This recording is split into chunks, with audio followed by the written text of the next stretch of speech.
What do you foresee happening as far as people leaving typical high-priced markets like California, right, because of environmental conditions that they are unfortunate to have?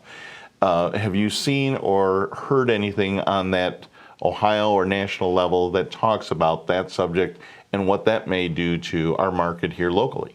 You know, a builder developer years ago said, Claude Brown, Cumberland Construction, told me, he said, you know, the one reason I settled here was because, you know, I got a job at the University of Toledo and I taught, but I began developing land and building here because when I look around the country, Toledo has transportation and we have water. He said at some point those factors are going to impact us. And I feel like that's what's happening right now. When we look at the West, you know, the Hoover Dam has done its job, but the water levels have dropped. You know, the West is pretty dry these days. Then you've got, you know, California with issues there, a myriad of issues there. We're seeing people sort of fleeing those markets, California in particular, and going to other markets that are more friendly to, you know, to their situation. You know, whether it's, you know, average price or whether it's, you know, the, you know, just the overall market conditions. And to touch on that subject, we've seen some major corporations dipping their foot in the pond in our local area. Amazon setting up with 2 distribution centers. They're at the Eugene Krantz Airport.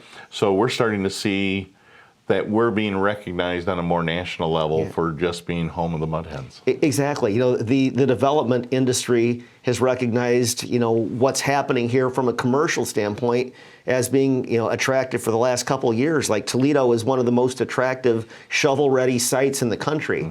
And again, we have water and we have transportation. Those are really huge things. I mean, you know, whether it's rail, I mean, we've got a main east-west rail line running right through Toledo. We've got I-75, 80-90. And there's so much happening here that's in the positive column. It's easy to sometimes forget maybe what we've got, especially when you're looking through the lens of the rest of the country. If I'm not mistaken, I remember a number from years ago that was spoken about through some local developers that said Toledo, Ohio is located within about 8 hours of 70% of the population. Is that sounds right to me, but that's, you know, that's a really interesting stat, isn't it? You know, when you think about that, there's so much that's close by here. And if you're, you know, if you're doing transportation like Amazon and allegedly some others that are looking at Toledo, that's a huge deal. But you know what we're lacking right now is workforce housing. I mean, I know we're trying to use the term workforce rather than affordable housing. And I never expected to see that in Toledo, but we really are running out of good, affordable housing stock that entry-level people can, you know, move in, raise their families, send their kids to school. It's a really interesting dichotomy. Well, and going back to the progression of major corporations showing up and recognizing our area, would you rather be in a situation where you're going to put a plant or an office facility and you've got to knock down 2 or 3 in Chicago? Or there's land available in Monclova, Ohio. There's land available in Oregon, Ohio. So there's plenty of opportunity, I think, for everyone to progress. It would be nice if we could see some hope as far as building is concerned locally. Do you see anything happening as far as more builders hitting the market these days? You know, unfortunately, you know, the building end of the market has been so underserved since the recession.